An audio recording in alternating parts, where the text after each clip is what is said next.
बिस्मिल्लाहिर्रहमानिर्रहीम।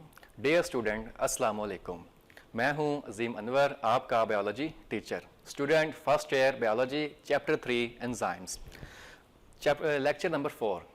स्टूडेंट्स, आज हम डिस्कस करेंगे how environment effects rate of enzyme action, के एनवायरनमेंट, एंजाइम का एनवायरनमेंट जो है वो किस तरह से एंजाइम पर असरअंदाज होता है, उसकी कैटालिटिक एक्टिविटी को किस तरह से इफेक्ट करता है, इसको आज हम डिस्कस करेंगे।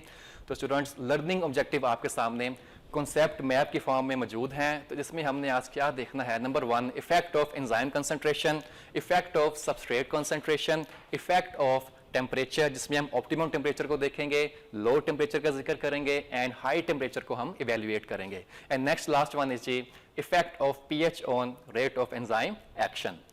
Student, effect of substrate concentration, effect of enzyme, ये आपस में एक्सचेंज होते हैं, मिलते जुलते हैं, ठीक है। तो जब हम इफेक्ट ऑफ एंजाइम की बात करते हैं तो उसमें हम जिक्र करते हैं कि जो रेट ऑफ रिएक्शन है एंजाइम का वो डायरेक्टली प्रोपोर्शनल है to the number of enzymes present at a specific time, कि वो एक स्पेसिफिक टाइम में आपके पास एंजाइम का कितना नंबर मौजूद है एट अनलिमिटेड सबस्ट्रेट कंसंट्रेशन, के अनलिमिटेड सबस्ट्रेट कंसंट्रेशन है लेकिन एंजाइम की अमाउंट आपके पास कितनी है, तो उसके लिहाज से रेट ऑफ रिएक्शन जो है वो डायरेक्टली प्रोपोर्शनल होता है कंसंट्रेशन ऑफ एंजाइम के। अब इसका मतलब क्या है कि जितने ज्यादा आपके पास एंजाइम्स होंगे उतने ज्यादा एंजाइम्स के क्या होंगी, एक्टिव साइट अवेलेबल होंगी, क्योंकि आप जानते हैं कि एंजाइम की एक्टिव साइट ही वो एरिया है जो कि एंजाइम की कैटालिसिस में रोल प्ले करती है। तो अगर आप एंजाइम की कंसंट्रेशन को डबल कर देंगे तो रिएक्शन रेट क्या हो जाएगा, डबल हो जाएगा, लेकिन कंडीशन क्या है, एट अनलिमिटेड सबस्ट्रेट कंसंट्रेशन। जब एक्टिव साइट का नंबर में इंक्रीज हो जाएगा तो ज्यादा से ज्यादा एक्टिव साइट अपने सबस्ट्रेट मॉलिक्यूल के साथ क्या करेंगी, बाइंड करेंगी और उसको उतने ही प्रोडक्ट्स में क्या करेंगे, चेंज करेंगी। On the other hand, condition number 2 कि आफ्टर सर्टेन लिमिटिंग कंसंट्रेशन, अगर सबस्ट्रेट की कंसंट्रेशन लिमिटिंग है और रिएक्शन रेट पर उसका क्या इफेक्ट होगा, तो अगर आप सबस्ट्रेट की कंसंट्रेशन को लिमिट कर देंगे, महदूद कर देंगे, लेकिन एंजाइम की कंसंट्रेशन को बढ़ाएंगे तो उसका कोई फायदा नहीं होगा कि जितने सबस्ट्रेट अवेलेबल होंगे एंजाइम उन तमाम को प्रोडक्ट में चेंज कर चुका होगा, मजीद सबस्ट्रेट एंजाइम के पास नहीं होंगे, तो लिहाजा रिएक्शन रेट जो है मजीद इंक्रीज नहीं होगा। Second one is, second factor is the effect of substrate concentration, कि सबस्ट्रेट कंसंट्रेशन का क्या इफेक्ट है एंजाइम के एक्शन पर। इसमें भी दो कंडीशंस हैं स्टूडेंट्स। पहली कंडीशन में देखिएगा कि at low concentration of substrate, कि अगर सबस्ट्रेट की लो कंसंट्रेशन मौजूद है तो rate of reaction is directly proportional to the substrate available. वही बात होगी, उसको हमने सबस्ट्रेट के केस में रिवर्स कर दिया पहले वाली स्टेटमेंट को ही, कि जितना सबस्ट्रेट अवेलेबल आपके पास होगा उतना ही वो प्रोडक्ट में क्या होगा, एंजाइम इसको चेंज करेगा। फॉर एग्जांपल कि एक एंजाइम है, उसकी 500 एक्टिव साइट्स हैं, या फॉर एग्जांपल आपके पास 500 एंजाइम्स का नंबर है और सबस्ट्रेट आपके पास कितना है, 100 है, तो 100 सबस्ट्रेट को वो चेंज कर देगा किसमें, 100 प्रोडक्ट्स में, और बाकी एक्टिव साइट कितनी रह गई, 400। जितना सबस्ट्रेट मॉलिक्यूल को आप डबल करते जाएंगे उतना ज्यादा रिएक्शन रेट क्या होता जाएगा, इंक्रीज करता जाएगा, लेकिन अप टू ए लिमिट, कि अगर आप 500 सबस्ट्रेट मॉलिक्यूल लेते हैं और 500 ही एक्टिव साइट मौजूद हैं, तो उस कंडीशन में हम कहेंगे कि एंजाइम के तमाम एक्टिव साइट क्या हो चुकी हैं, ऑक्युपाई हो चुकी हैं। तो इस कंडीशन में हम कहते हैं कि तमाम सबस्ट्रेट मॉलिक्यूल ने एंजाइम्स की तमाम एक्टिव साइट को क्या कर लिया है, ऑक्युपाई कर लिया है। तो इस कंडीशन को हम कहते हैं सैचुरेशन, कि एंजाइम अब कंप्लीटली सैचुरेटेड हो चुका है, अब वो मजीद सबस्ट्रेट मॉलिक्यूल के साथ बाइंड नहीं कर सकता। तो इसलिए हम कहते हैं कि रिएक्शन रेट जो है मजीद इंक्रीज नहीं होगा। तो नेक्स्ट हम देखते हैं कि इफेक्ट ऑफ टेम्परेचर। उससे पहले आप ये देख लें, स्लाइड देख लें, ये एक डायग्राम आपके पास है कि इफेक्ट ऑफ सबस्ट्रेट कंसंट्रेशन को ग्राफिकल रिप्रेजेंटेशन किया गया है। यहां पर आपको देखिएगा दो कर्व हैं, एक रिएक्शन ए की है और दूसरी रिएक्शन बी की है। रिएक्शन बी में देखें कि सबस्ट्रेट की कंसंट्रेशन कम है तो रिएक्शन रेट कम है, और रिएक्शन ए में देखिएगा कि सबस्ट्रेट की कंसंट्रेशन हाई है और रिएक्शन रेट भी क्या है, हाई है। तो next student, effect of temperature. अब टेम्परेचर का क्या इफेक्ट होता है, कि क्यों टेम्परेचर इफेक्ट करता है एंजाइम को? चूंकि enzyme are protein in nature, that's why proteins are sensitive to thermal changes. इसलिए हम कहते हैं कि टेम्परेचर जो है वो इफेक्ट कर सकता है किसको? एंजाइम की एक्टिविटी को। अब rate of enzyme reaction directly proportional होता है to the temperature, but up to a certain limit, कि एक खास हद तक टेम्परेचर को बढ़ाने से एंजाइम के एक्शन का रेट क्या होता है? डबल होता है। अब उस पर्टिकुलर पॉइंट को हम क्या नाम देते हैं? ऑप्टिमम टेम्परेचर का नाम देते हैं। What does mean by optimum temperature? ये आपके पास शॉर्ट क्वेश्चन भी है, बोर्ड में आ भी चुका है 2019 में। तो इसमें हम कहते हैं कि ऑप्टिमम टेम्परेचर वो टेम्परेचर होता है जिस पर एंजाइम अपना मैक्सिमम रेट पर एंजाइम अपनी एक्टिविटी को क्या करता है? परफॉर्म करता है। अब इस मैक्सिमम रेट का क्या मतलब है? मैक्सिमम रेट का मतलब है कि जो एंजाइम सबस्ट्रेट कॉम्प्लेक्स फॉर्मेशन होगी वो फास्टेस्ट होगी, और जो प्रोडक्ट की फॉर्मेशन होगी वो भी इस टेम्परेचर पर क्या होगी? रैपिड होगी। और ऑप्टिमम टेम्परेचर ह्यूमन बॉडी का कितना है जी? 37 डिग्री सेल्सियस होता है। आपने एक बात ज़हन नशीन कर लेनी है कि different enzymes have same optimum temperature, के ह्यूमन बॉडी के टेम्परेचर पर तमाम एंजाइम जो है वो इफेक्टिवली और मोर प्रोडक्टिवली क्या करते हैं? अपनी एक्टिविटी को शो करते हैं। Optimum means most productive quantity, effective and most suitable condition for enzyme activity.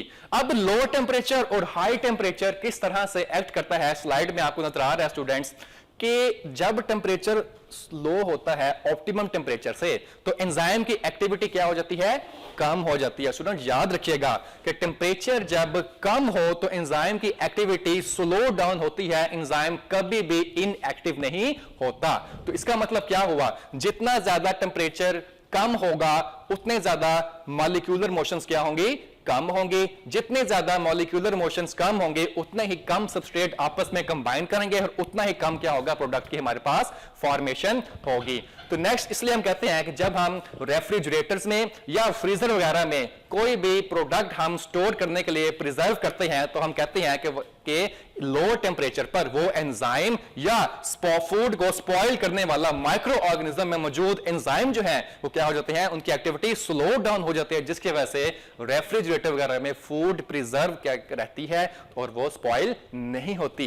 तो नेक्स्ट हम कहते हैं हाई टेम्परेचर। तो स्टूडेंट हाई टेम्परेचर में देखिएगा ऑप्टिमम टेम्परेचर से अगर टेम्परेचर ज्यादा हो जाता है, बहुत ज्यादा, तो वो एंजाइम के स्ट्रक्चर को चेंज कर देता है। अगर आप आहिस्ता आहिस्ता मुसलसल टेम्परेचर को इंक्रीज करते हैं तो एंजाइम इनएक्टिव हो जाता है, और ऑन द अदर हैंड अगर आप इनफ इंक्रीज कर दें टेम्परेचर को तो एंजाइम का स्ट्रक्चर परमानेंटली क्या हो जाता है? चेंज हो जाता है। क्यों?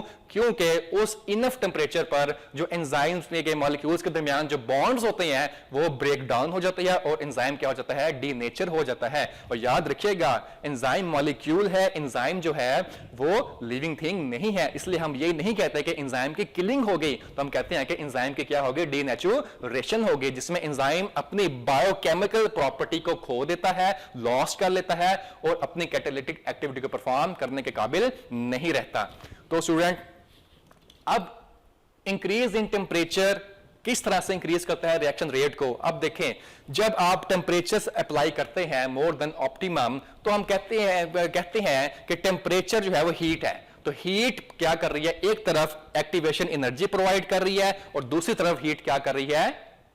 काइनेटिक एनर्जी प्रोवाइड कर रही है रिएक्टेंट मॉलिक्यूल्स को। अब एक्टिवेशन एनर्जी का क्या फायदा है?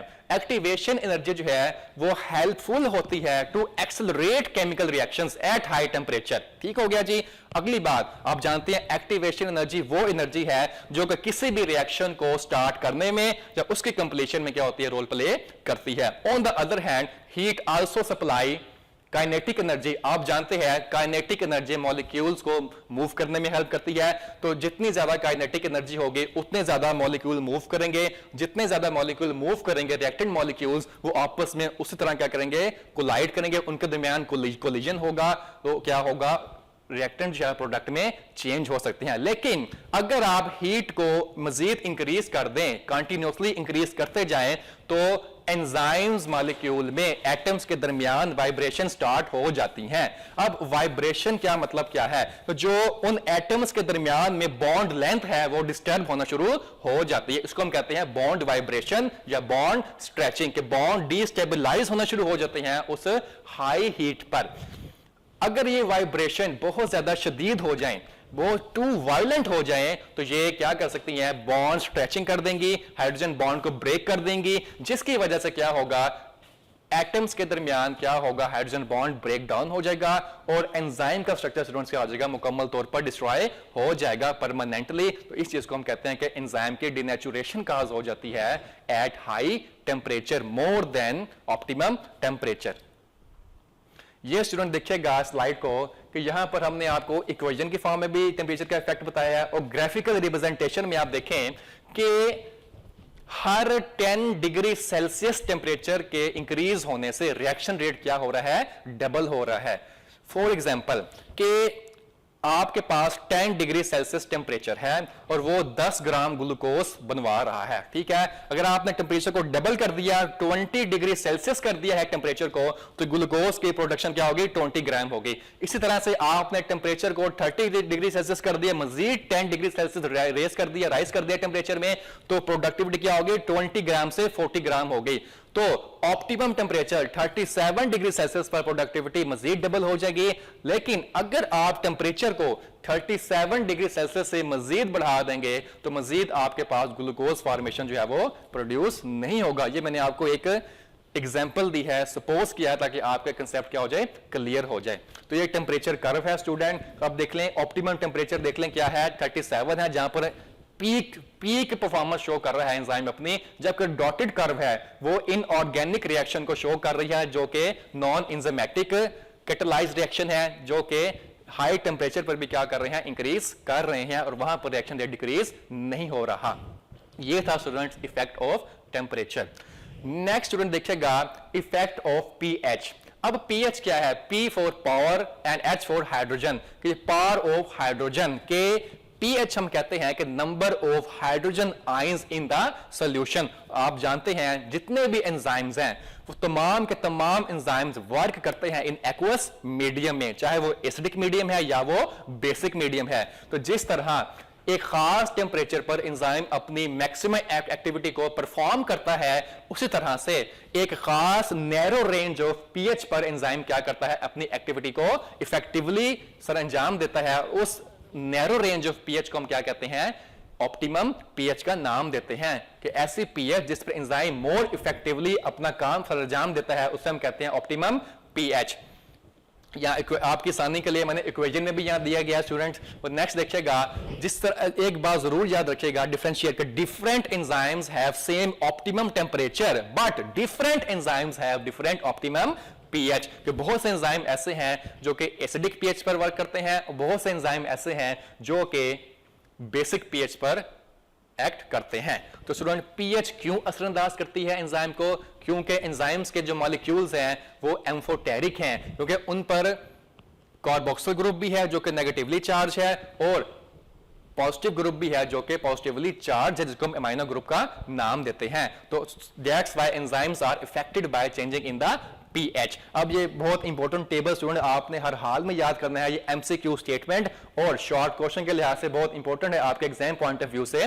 तो पेप्सिन के पीएच देख लें 2 है, सुक्रेज की 4.50 है, एंटीरोकाइनेज की 5.50 है, स्लेवरी एमिलेज की 6.80 है, उसके बाद कैटालेज की 7.60 एंड सो ऑन। तो ये आपने स्टूडेंट अच्छी तरह से याद करनी है।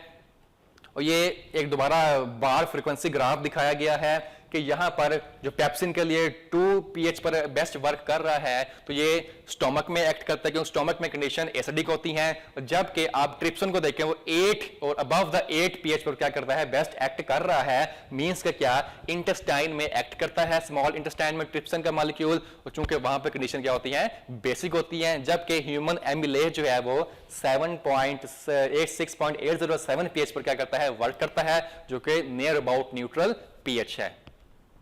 जी स्टूडेंट्स, अब पीएच चेंज किस तरह से इफेक्ट करती है एंजाइम की एक्टिविटी को? कि अगर ऑप्टिमम पीएच से डेविएट कर जाती है pH ऑफ द सॉल्यूशन। तो एंजाइम में मौजूद एमाइनो एसिड जो हैं उनकी आयोनाइजेशन का सबब बनती है। और आयोनाइजेशन का मतलब क्या है कि आयोनाइजेशन ऑफ एमाइनो एसिड्स का मतलब स्टूडेंट्स ये है कि एमाइनो एसिड्स की जो साइड चेन्स हैं उन पर जो नेट चार्ज है वो उसका क्या हो जाएगा, उनमें डिसरप्शन हो जाएगी, नेट चार्ज डिस्टर्ब हो जाएगा एमाइनो एसिड्स का, जिसकी वजह से shape of the amino acids क्या हो जाएगी, चेंज हो जाएगी और वो अनएबल टू बाइंड सबस्ट्रेट जो है वो हो जाएगा। इसी तरह से ना ही सिर्फ एमाइनो एसिड्स की आयोनाइजेशन होगी बल्कि सबस्ट्रेट मॉलिक्यूल की भी आयोनाइजेशन हो सकती है, जिसकी वजह से सबस्ट्रेट मॉलिक्यूल के चार्ज और उसके शेप में भी चेंजेस आ सकती हैं और वो एंजाइम की एक्टिव साइट के साथ जो है वो बाइंड नहीं कर पाएगा। तो स्टूडेंट्स नेक्स्ट हमारे पास है कि एक्सट्रीम चेंजेस। अगर पीएच बहुत ज्यादा बढ़ जाए, एक्सट्रीम लेवल तक बढ़ जाए, तो हम कहते हैं कि ये एंजाइम में मौजूद एमाइनो एसिड्स में एटम्स के दरमियान बॉन्ड्स को क्या कर देती है, ब्रेक कर देती है, एंजाइम्स को डिनेचुरेशन कर देती है, जिसकी वजह से परमानेंटली एंजाइम का स्ट्रक्चर क्या हो जाता है, डिस्ट्रॉय हो जाता है। तो इस तरह से ये फैक्टर्स इफेक्ट करते हैं किसको, एंजाइम की एक्टिविटी को। जी स्टूडेंट्स, ये था जी हमारा आज का लेक्चर। उम्मीद है आपको लेक्चर समझ आया होगा। कोई भी प्रॉब्लम आपको हो तो आप क्यूरियस कर सकते हैं गूगल क्लासरूम में। तो इस दुआ के साथ कि अल्लाह ताला आप पर रहमत फरमाए। अस्सलाम वालेकुम व रहमतुल्लाह।